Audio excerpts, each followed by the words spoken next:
What's up, guys? JYD Talks Part 2 coming at you from my apartment. What we got, Shay? What we got for him? We got a pretty small agenda, to say the least. Just wanted to hop back on for y'all. We had some more stuff to talk about. What do you want to begin with, man? I mean, Let's start out by saying thank y'all Yeah. for, we're just two dudes talking, just chopping it up like Shay likes to say, and people respected it and they liked it, and if we can change one person's life, man, that's all we're here to do. So that was really cool to see a couple of y'all reach out. So we appreciate all the love y'all giving us, all the kind words, all the nice things y'all had to say about it. I can speak on his behalf too when I say this, but it makes us want to keep going for sure. And we're gonna keep going, so we're ready for it. But we'll start off by just saying, day 5 of 75 hard. Today was our off day for practice, so we had to get out there for our 45-minute workout. But we just kind of went on a little hike at a trail. Exactly 45 minutes, bro. Our legs are tired. We've done a lot of running. But we got out there and did it. Also got a quick lift in. He went to Lifetime. I got my lift in at Gold's. That's why I'm still wearing a cutoff. I'm wearing a cutoff now, by the way. Hey, that's our new thing. We're gonna be rocking cutoffs every video. Cutoffs, Hopefully. tank tops. You know what it is. Lives. Oh yeah. But we both got our workouts in for the day. Ate a quick little snack for this little recording, but I don't know, he's slacking off on his gallon today. I'm already almost done. I got one more water bottle to do. Yeah, I'm competing today. This thing's fighting back, I'll tell you that. Facts, dude. It's not fun peeing It's 12 times a day. It's funny I say this because literally last episode I said it wouldn't be until about day 20 until I thought it'd be hard. But I mean, even today I kind of woke up sore, really not even wanting to get outside. I think baseball has a lot to do with that too, though. It's like tiring being out there, running, and we're out there for 4 or 5 hours just. It's tiring, but that's what it's for. That's why we do the 75 hard, because all my teammates, they love me. They love y'all are listening right now. Y'all love when I'm out there. So that gives me a little extra encouragement, I guess, to kind of go hard in practice and be out there and giving all the good vibes. That's for sure. But basically today, before we forget, boy Preston, Hunt's roommate. Everybody give it up. We got P on board. He's joining the 75 hard club. It's his day 2, I think. It's day 2, yeah. Yeah, Uh-huh. Preston's day 2. I'm gonna be honest. He's probably in another room listening to us right now. I don't think he can do it. So we'll see. We'll see, Preston. There it is. We'll see, Preston. I think you eat too bad. Oh, fat out boy. I'm fired up for Preston though, because the dude's naturally gifted, built really well, like no homo, but I mean he's got it, and I think once he starts eating healthy and get on a consistent schedule, I think It's gonna help him a lot. I think he's going to see some serious growth. And I told him, I was like, look, man, now is the perfect time to do it, because I'm doing it and I'm going to be on your ass, and I'm going to be here doing the same thing you're doing every single day. So if you ever want to do it, now's the time, because we're going to be in this together, cooking the same kitchen. Like let's just run it up together, let's just learn together as we go. And he said, all right, I'll do it. So here we are. He's on day 2, we on day 5. I think ours runs up all the way to Easter. Easter will be our first I haven't even looked at it. 76 day. I might run out of 100 hard, who knows? But yes. So we got Preston in, and so we're what, 6 deep now? We got me, Hunt, Preston, Bronson, Tim. That's what, 5. Holden, and Dylan. and then Dylan got 2 tech buddies. You got Drew, and then Braxton are on board. Rygon's on board. I got two Midland boys, Peyton, and then his buddy. I didn't even know all this. It's a movement. Yeah. It's a movement, people. Hey, changing people already. Man. Look, that's and that's the plan. if you have any questions or you think you might want to do it, you might not even want to do it. But if you want to, just hit us up, bro. I'll leave Instagrams in the bio or whatever description. Just hit us up. Yeah, we were talking earlier. I mean, feel free to follow us on Instagram. I'm gonna follow you back. I mean, I need the ratio. Nah, but in all seriousness, you know, if you give us a follow, you know, I'll follow you back. If you got any questions, you want to message me, want to talk about anything, you know, I'm here. Any books you know that I've read that you want to read, I'm willing to spill it out. You know, I think it's important for both of us to share the knowledge we're going through. That's what I want to do through this. But you know, you can reach me better through that. If not, you know, just comment something, anything. And then shoot, we were talking about this earlier too. Anything y'all have, put it in the comments, message us. We'll talk about it for sure, in these future episodes. But go ahead. What do you want to talk about today? I think so. We were talking. We went on like a little walk for our second workout. Just got out in the sun. It's like 75. It's great down here in South Texas. But we were talking about like one of the most important things to like get you happy. We kind of talked about it a little bit in the first episode, but I want to really get into depth on this one. Is like how to not care what people think about you and like how that benefits you, and then like how 75 Hard also kind of implements on that. And like I'll tell you right now, it takes a lot of mental toughness and like, you know, wanting to actually not care. But once you come to and you're like, nobody worries about me more than myself. Like nobody's thinking about me all day other than myself. And once you come to that other people's opinions don't matter and that you genuinely don't care what people think about you, you become so much happier. Like I know I said happy wasn't the best word for it, but like it brings so much joy to your life. You have no stress. You're more content. You do whatever makes you happy, and you don't care what other people think about that. It's not that because you don't care what people think about you makes you happy. It's you're doing the thing that makes you happy, not because people care about you and they're. So you're doing the thing. You're doing what makes you happy. Not caring what people think about you is what makes you happy. Not just finally coming to and not caring what people think about you. Yeah. If any of that makes sense, but it made sense in my head. Rewind it if you need to hear that. Yeah. Because I think I'm gonna have to rewind that.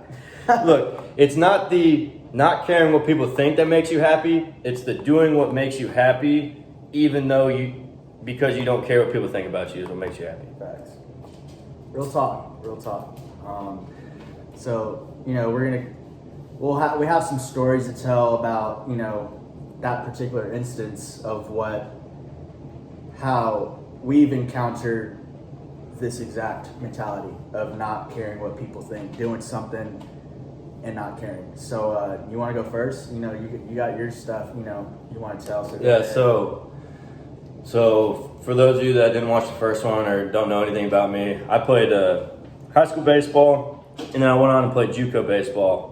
And now I'm here at a D1 team, but so you know, Hall of High School baseball, you're like, oh, like I want to be a D1 baseball player. I'm a D1 baseball player. I want to go pro. I want to be D1, and that's the only thing you think about, and that's why you work. You know, senior season came around, didn't really have any looks. I probably could have waited and got a little better, but I'm happy where I went. God put me in the perfect place. This is perfect. But you know, I came around like end of fall senior year. I have one walk-on scholarship, or not even scholarship. I have a walk-on offer to go play at Midland, Texas, JUCO, and that was the only thing I had. And me and a couple teammates from Marcus, we got the same deal, and we were like, you know what, like, let's go do it. Like, let's go chase our dreams, see if we have a chance to go play D1.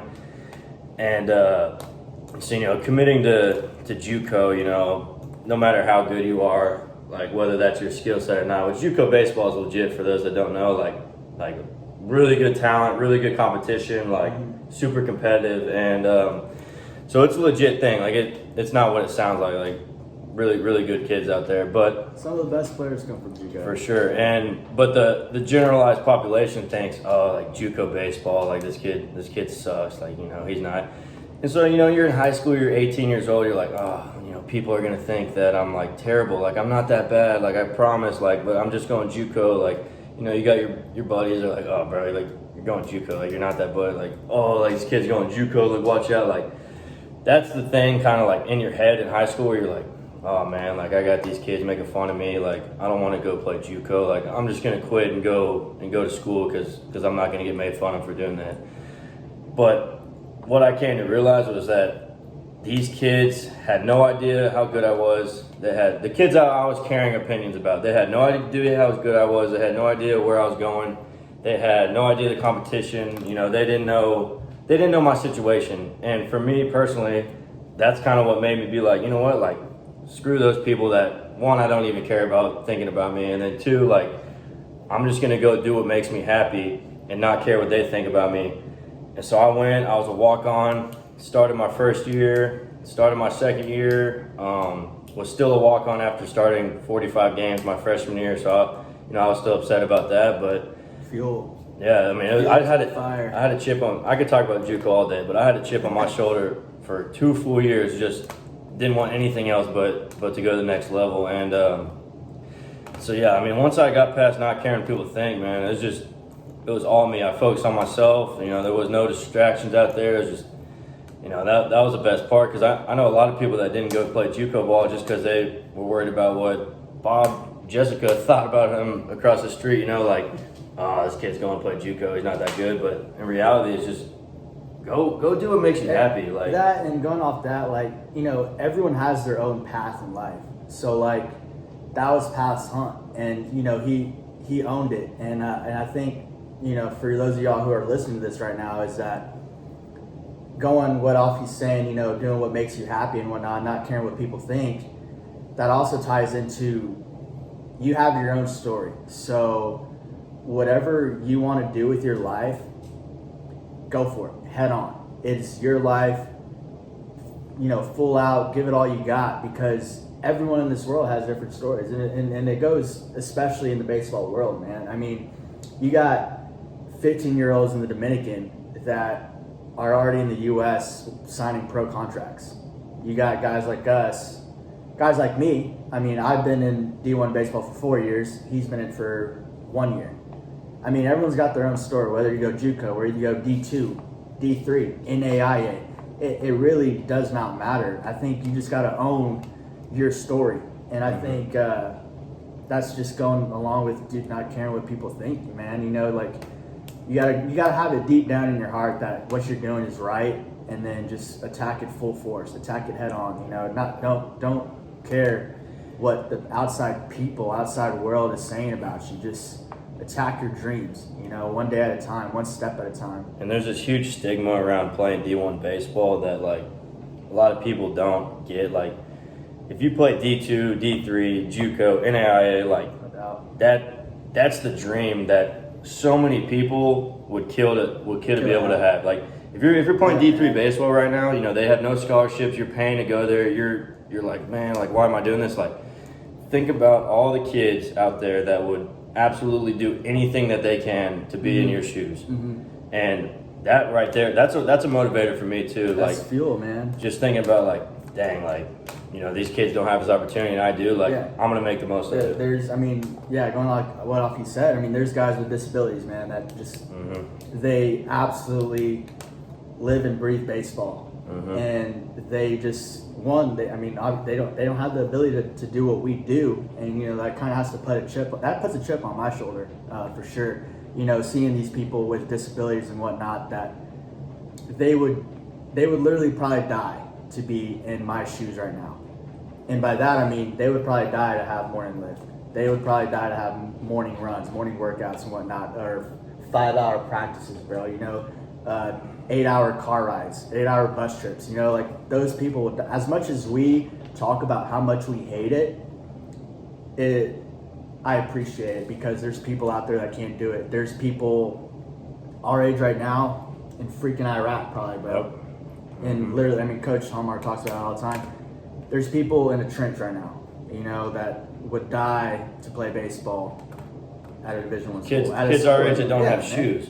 Yeah, man. I mean, there's so many different stories, and you know, it puts things in perspective for sure about, you know, just being appreciative of what you've got. But I mean, yeah, man. I mean, keep going.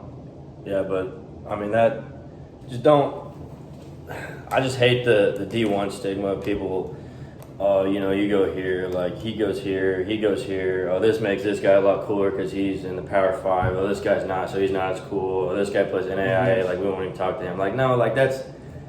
I know a lot of people at different schools that they all compete against each other, and it's just the recruiting process is tough. I mean, there's a lot of things that go into it, and it's like how he said, like your own story, like, you know, like own it. Like my story, like in high school, if you would ask me, like, you know, what would your story be? Like what ideally do you want your story to be? I would have said, go straight to D1, play 3 years, and then get drafted. But God's plan for me was go walk on at a JUCO and then get a D1 plant and then go end up getting a D1 offer, go play D1 baseball, which is a lot cooler than all that because it shows a lot of hard work that comes from that.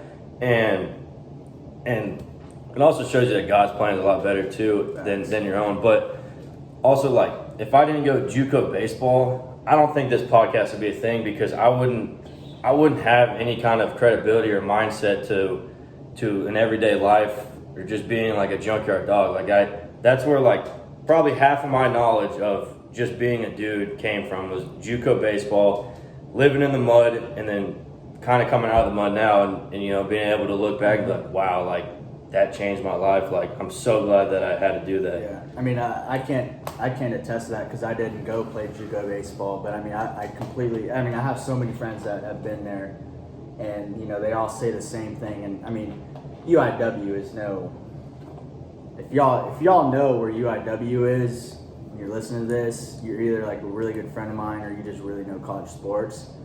And it's not a knock, but it's just, you know, goes to say, man, like not caring what people think. I committed to UIW my senior year of high school, and people were like, bro, where is that at? And it's like, you're going to find out. I did the same thing with Ridge. I mean, I'm sure Ridge is listening. He told me he was going to UIW. I'm like, I mean, where's UIW? Yeah, that's like, the first thing people say, man. Like, but, I mean, it goes, I had this gut feeling. I trusted the coaching staff there, and I was like, you know what? I sat down with my parents, and I was like, they told me, they're like, Shea, like, do you really want to go here?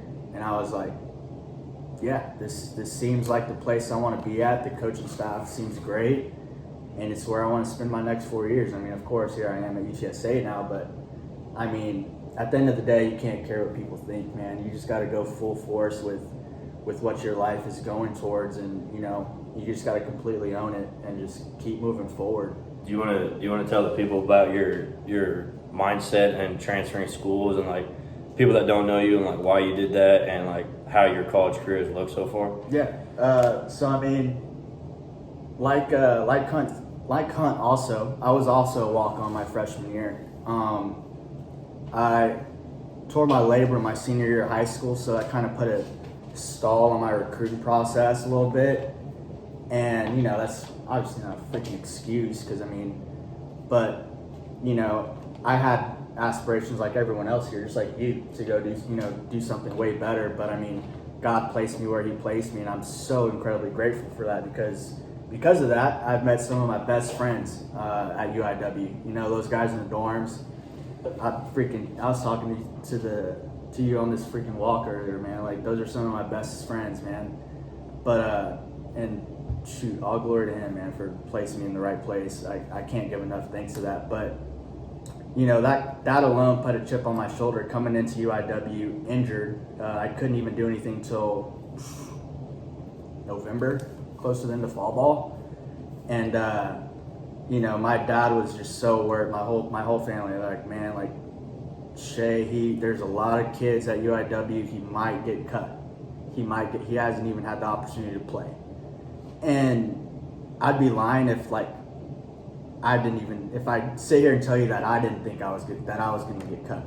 Because I kind of did.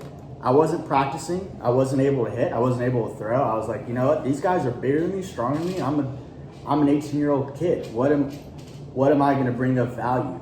But I think what changed is that just my mindset. You know, I kind of wanted to just own where I was. And I rehabbed literally 5 days a week. I wanted to get back as fast as I could. And, you know, if you're listening to this, torn labrum is nothing like Tommy John, but by any means is it easy. I mean, it's, for those of you that really know me, my arm is not nearly what it used to be, but that's okay. I do got a noodle, bro. But Man, got a noodle. yeah, but I mean, I grinded through my freshman year. I mean, obviously I made the team. I had a pretty decent freshman year. Carried over into sophomore year. I actually had a good summer ball. Carried over to sophomore year, and then we can go into this more about how to not care what people think when I say this story. But sophomore year, fall, dude. I mean, I'm getting kind of choked up thinking about it right now. But I was in probably the lowest place in my entire life. I would binge drink. I would drink cheap $6 to $7 whiskey probably every night, man. I would go out. I would drink beer. I would just get Four Locos. I would just drink anything, bro. And it wasn't even to like.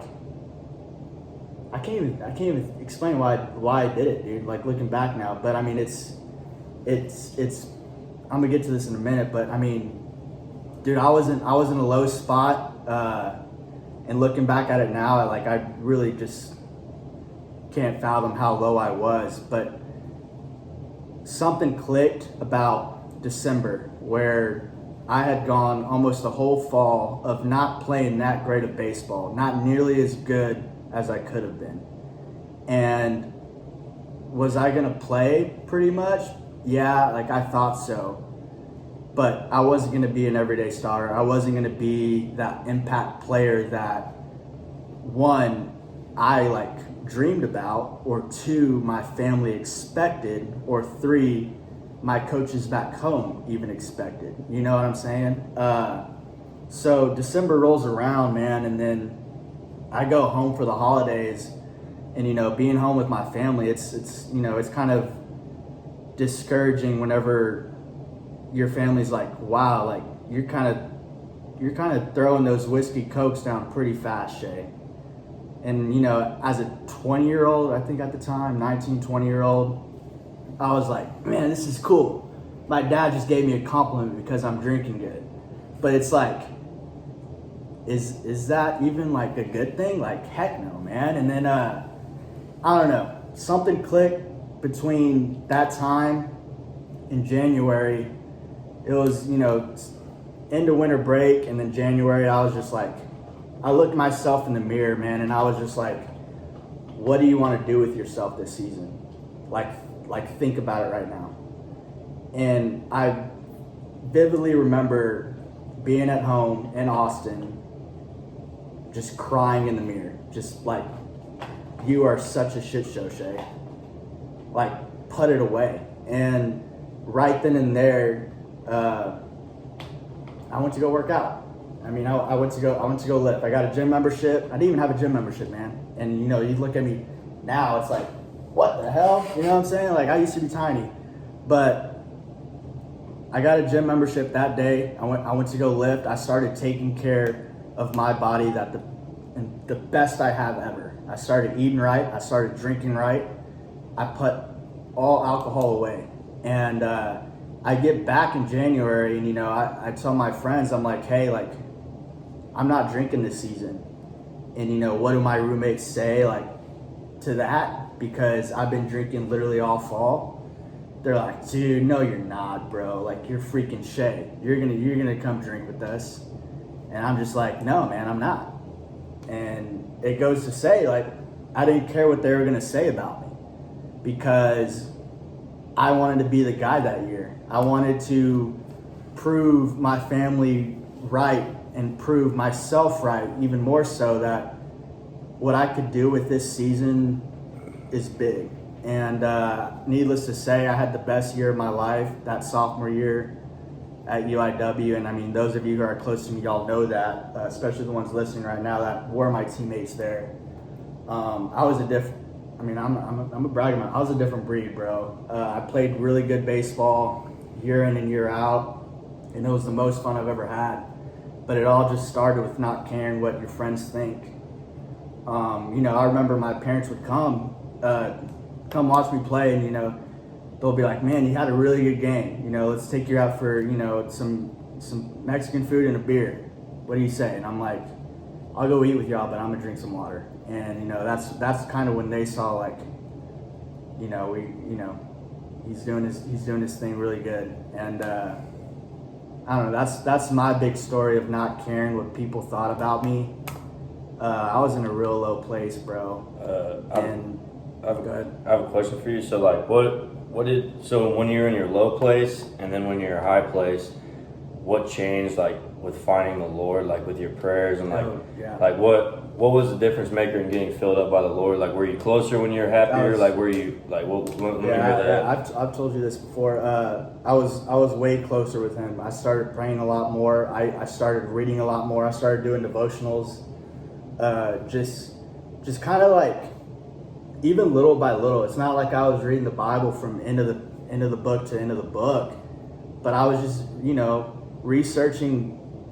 It's something as simple as searching on Google Bible verses about motivation. Like, I don't know if you ever do that. I literally do that, and then it's just reading that and be like, you know what? Like, God said that. You know, like that's in the big book. And so I would read a lot of Bible verses, man. I'd pray at night. I'd even pray before games, bro. I'd pray during the national anthem. I'd be like, man, God, give me the strength to get through this game. I don't even care if I play good. Just give me the strength to get me through this game. And dude, that was a year. I mean, I loved it. I loved every bit of it. But like I said, it started with not caring what my friends thought. Not a sip of alcohol from January to May, man. It's tough. And people who know me, it's like, Shea, like, no way. But I freaking did it, and, you know, that's what I plan on getting out of the 75 hard too, bro.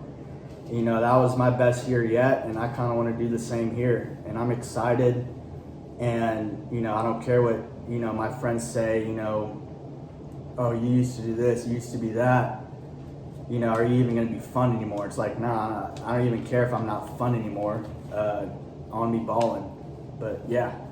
Yeah, and yeah, man, Shea, that's awesome. Like, love hearing that stuff. But another thing too is, like, when we say don't care what other people think about you, it's the peanut gallery and, like, social media, like, people that really have no effect on your life is kind of where you need to, like, not care. But let's say, like, your parents, coaches, anybody of authority, like, that's kind of where the line is drawn. Where like, okay, like, you know what, like, I don't care, you know, like, I don't care if my coach thinks that, you know, like, me, I don't know, for, like, whatever. Or like, I don't care if my professor thinks I got a D, I got an A. Like, obviously. Yeah, like, that's a good example. Like, you need to care at that point because they have authority over you, and their job is to make you better, not, like, be a smart ass saying, you know what, like, you know, I don't care what my mom thinks about me, like I'm gonna do what I want. Like, not in that case. Like, if your mom tells you make your bed and go to sleep and eat your vegetables, like, you do that to the best of your freaking ability. Yeah, promise me, you do that because they know what's best for you. Not, I don't care what my mom thinks. Like, she doesn't know who I am. Like, no, like, there's a fine line in between not caring what peanut gallery thinks about you than not caring what your parents think about you, because those are two totally different things that need to be cleared up for sure. But yeah, the peanut gallery, they can F off because facts. We got better things to do. I'll read these couple things I written down, man, and then we can get this over with. But I read some things on Instagram earlier this week, and it's more like philosophy stuff. I don't know if y'all are into that, but I am. I'm big, you know. So this one's like from Confucius. There's aliens. This one's from Confucius. Whoa. It says, what the superior man seeks is in himself. What the small man seeks is in others. So, rewind that if you want. But basically, look inwards. That's where you're going to find what you're looking for, man.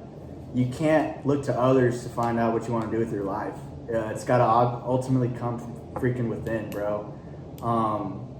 Yeah. So looking inwards is mean, say, look inside of you and look who inside. you are. Yeah. Look inside your heart. Dig real deep to try and find who you are, because that's when you're going to be the most superior. 100%. So shout out Confucius for that. And then this last one: stop comparing yourself. Everyone is on a different journey. Like I said with the JUCO Yeah, stuff, that goes right into what we were talking about. Don't compare yourself to others. You're all living your own path, bro. Completely own it. It's the life God gave you, so get after it. I mean, that's all I really got to say about that. Yeah, and my dad and I were talking about this morning, actually. Like, people buy money, or that people spend a lot of money to impress people that they don't care about, which ties in perfectly. Is like, why go buy this nice car to impress this person that you don't care about, when you could go invest into a house and grow the equity on that, make some money, and then live a better life than having to impress this person that you first off don't even like. Business talk. You know, hey, we'll go a lot into business. We're big business guys. We got a lot of people that want to come talk about business. But Yeah. But so yeah, man. I mean, it's just like, know the fine line between who to not care about and then who to, listen to. But the bottom line is, like, once you do what makes you happy without caring what other people think about you, like, you're gonna love your life. Yeah. And we're all human. Like Shea and I both, like, we're not perfect at this. Like, by no means are we experts. But Heck no, bro. But we try the best we can, and I mean, we talk about it every day, like we said in the other episode. But I feel like we're gonna get better at it. I mean, that's my plan. 100%. Yeah. I mean, that's all life is, just growing and learning and spreading the Lord, and that's what we're here to do. But yeah, so I mean, that's all we got to say for y'all today. But like we said earlier, thank you guys so much.